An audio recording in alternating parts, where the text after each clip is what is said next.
Hey guys, this is Don from the Duelist Alliance coming back with another deck profile. This is something I've been testing a lot and something I'm thinking about bringing to the YCS Niagara. Ever since I started putting this deck together and playing it at the ratios I've been playing it, I've only seen success at locals. I've been part of every single top cut, and I really think it's a strong meta contender, and I really like the way this deck is built. So, if you haven't read the title or it doesn't look apparent already, this is Spright, but the live twin version. So, just going to quickly get into the card by card. The typical Spright ratio, 3 blue, 3 jet, and then 1 red and 1 carrot. I sometimes go back and forth thinking about playing the second red, but I think just with Elf being the reborn and being able to bring it back from the grave, I don't think it's necessary. And I think at this ratio with the starter as well, you're always going to see either 1 or 2. So I think this is pretty good. Blue is 1 card combo with another level 2 into anything you want in the game. It just searches the jet searches the starter, and then you pretty much have access to anything. And yeah, I wouldn't change anything about that ratio.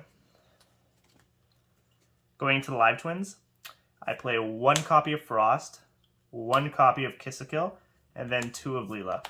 So Leela is typically the better one. It allows you to go into the blue evil twin first, and you kind of want to end such that you're getting the draw on your turn and on their turn. Frost is there because if your opponent doesn't have any interruption, you'll special Frost off of the Leela instead, so you can get another draw on your opponent's turn, just having it in the grave. But you need to play the 1 copy of Kiss a Kill, because if you do open the Leela, just having another search target through your Sunny Snitch is a good option. The other engine for the deck, of course, the Frogs, 3 swap, 1 Ronin. I neglect to play the dupe. I don't really think it's that great. A lot of people say it forces your opponent to, or it doesn't allow your opponent to go to battle phase and just run over your elf. But it also makes you really, it makes it so you can get super polyed. And with super poly being so prevalent in this meta, with Branded still running around and Tier coming up, and even people just siding it or main decking it as an option to get just as a board breaker in the going second or the board breaker meta, I really think that you really shouldn't play the dupe. And it clears up a little more space in the deck since you don't want to see the brick. Onto the hand traps. 2 Veiler, 3 Imperm, 3 Ogre, and 3 Ash. Ash, Imperm are kind of standard. Everyone typically plays these. I play 2 Veiler just to round out the hand traps. I think Veiler is still pretty decent in this meta. A lot of target negates are still not the worst. Ghost Ogre is something I've been back and forth on, but I think the fact that Ghost Ogre can not only hit Gigantic Spright and Redoer, because they both attach for effect, so if you Ghost Ogre them, it removes them as well as not allowing their effect to resolve, but it still hits Adventurer as well, which is still kind of running around. So it's something I'm testing. I've liked it so far. I don't think I'd change it, but we'll see if there's any new updates in the coming weeks. On to the spells. 3 starter and 1 smashers. I saw some lists at the start of Spright coming out that weren't playing the smashers, but the smashers has been one of the best cards for me. It provides me, it always lets me know that I have an out to every single thing that might be a threat to this deck. If it's sort of a Floodgate, Mystic Mine, I know that no matter what, there's something I can do to get rid of it later on, so it gives me that option to not scoop prematurely and to keep going. And just the fact that it's searchable and it can be used as an out, since in the mirror match, getting rid of their level 2 off the board, making it so they can't play, it's just great to have. So definitely the one of. It's important. And 3 copies of Sunny Snitch. I've seen other top players, Pack for example, play 1 copy, but I think the ratio gets a little bit skewed. You're not exactly seeing either Leela or a Sunny Snitch if you're playing at 1 and 2. I think the second and third do come up. Although going second, I will side the second and third one out, just because I want to see a little bit more board breaking or going second stuff. And some other cards for going second in the main. 3 Dark Ruler and 3 Talents. Dark Ruler is pretty self-explanatory. It just destroys the Spright board. If I'm playing against Tier and they make Window or anything I can't deal with, the Dark Ruler gets rid of that. The Talents is there because if my opponent hand traps me, typically Spright can play through it, and I'll use the Talents, and 9 times out of 10, I'll elect to hand rip. Just being able to, I guess, see their hand, give me the information, seeing if there's a board breaker I need to be aware of, extremely valuable. Typically, you won't draw 2 in Spright. Spright is not known for having a lot of extenders to let you keep playing through, and unless your hand is really broken, you just want to draw those extra 2, maybe hand traps to stop your opponent, but definitely something that provides a lot of information and would consider playing as well. On to the extra deck, starting with the Xyz. 2 copies of Gigantic. Some people play 1, some people I've seen play 3. Typically 2 is pretty standard. I never see the third one really come up, but sometimes the second one being able to special from your deck, maybe the Live Twins and get that engine going later on, and then making it with a Link 2, just giving you a little bit more power to beat over your opponent, since Spright, at least with my build, doesn't have a lot of heavy hitters. 1 copy of Toad. Toad kind of makes the deck. It's 2 Omni negates on your opponent's turn is kind of crazy, and just having them have to play through that, as well as the ability to set their cards to the field, it's amazing. So playing against decks with Snow, you always elect to steal their cards sent to your field. It's just 2 more cards that they don't have in their graveyard that they can banish to trigger their Snow. Another small package, the Sky Cav Downer Zeus. A lot of times you can, without activating an effect, just get 2 Sprights on the board, make Sky Cav into Downer Zeus, and just clear a board. Zeus plus Dark Ruler is typically just clears everything, and if you can put up an Elf and 1 negate and get into the grind game, Spright will usually end up on top, so definitely one of the stronger packages in the extra deck. On to the links. 3 Elf. I see a lot of people playing this at 2. I believe it's a mandatory 3 of. Reborn is crazy. It keeps the engine going. A lot of the Sprights trigger on summon, so if I have a blue engrave, I can special it back, just get my full combo ready for next turn. The recurability is crazy. I've seen the third one come up a lot, and a lot of times when the grind games come, especially because Dark Ruler's so prevalent right now, people will just activate it. You don't take enough damage to kill you.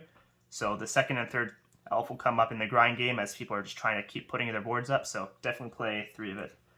For the Live Twins, or the Evil Twins, 2 of the Kiss a Kill, 1 of the Leela. You typically make the pink one first. You kind of want to resolve the draw on your turn, as I said before, and you can kind of use Elf to bring them back and get whatever effect you want. So I like this ratio. I think it's the best way to play it. And then 1 copy of the Link 4. I don't really see a lot of people playing Trouble Sunny, but sometimes you do have those hands where normal summon a Live Twin is all you've got. I've seen some people normal Live Twin, special the other one, and then make Gigantic. While that works as well, because you don't have any Sprights in the graveyard, your follow-up isn't the greatest, so I think making the Link 2 into Link 4 is probably your best bet. It gives you 2 draws and some interruption on your opponent's turn. And then 2 other Link 2s just to round out the extra deck. 1 copy of Dark, 1 copy of Nightmare Phoenix. You can play Cerberus here as well, but I think with a lot of the back row that's running around right now, I think being able to pop something is a little bit more important. And Dark is great because in the mirror matchup, you can special back your opponent's blue and then use that to search as well. So definitely something that's great in the mirror and great for the meta. Going to the extra deck. I have this extra deck built to, I guess, be better going first. Or sorry, the side deck better be going first than going second. I think a lot of the going second cards are already in the main deck. And siding those out to go first is a little bit stronger right now. So the first package, 2 Trap Trick, 2 Sanctum, 1 Scythe. The 2-2-1 ratio is a bit weird, but what this means is I have 4 ways to get into Scythe. Trap Trick will banish the other Sanctum, meaning that I don't have a Sanctum remaining in deck to be a brick that I can draw later on. The second Trap Trick, if I do draw it, will just become an Imperm. I can banish an Imperm, set 1. Really not the worst. But at this ratio, I've seen it pretty often. I know it's a bit of anecdotal evidence, but when you're drawing 5 cards, you're opening 5 cards and you're drawing a 6th with the Live Twins, pretty high odds of seeing it. I'm also siding 3 copies of Judgment. I said it earlier, Dark Ruler kind of kills this board. Judgment's there just to stop the Dark Ruler, stop those board breakers. A lot of people have elected to play a Pointer. Well, I think a Pointer and Judgment kind of do similar things right now. Judgment's going to stop the board breaker. A Pointer is going to rip the board breaker out of their hand.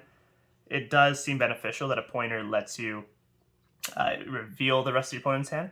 But I think the fact that Judgment can be used at any point throughout the turn, I don't always have to use the stop a board breaker. If my opponent normals 1 splay, goes into another, makes Gigantic, I can Judgment the Gigantic, and unless they have an extender, sometimes they'll stop their turn. So I think Judgment's still a little bit stronger, especially into non-meta decks. I'm also citing the Gamma. I don't like this in the main. Spright doesn't really have a lot of things that can trigger without you having a monster on board, other than maybe the live twin Sunny Snitch or the Spright starter. But typically people aren't going to ash the searchers, the specials. They'll ash the cards instead, or try to remove stuff from the board.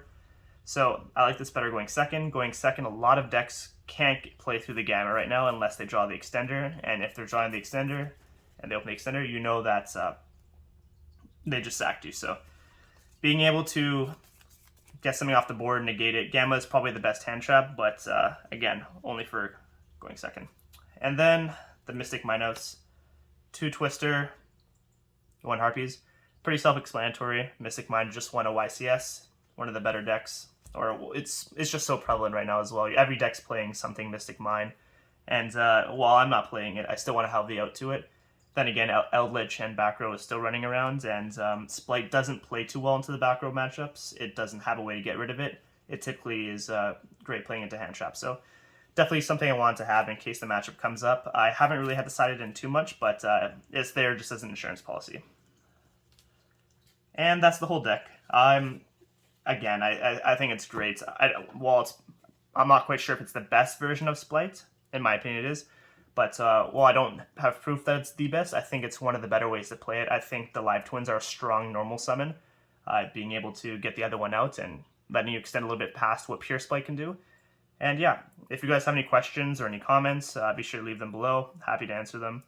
And as always, be sure to join the Duelist Alliance. We have a link to the Discord below. And see you guys.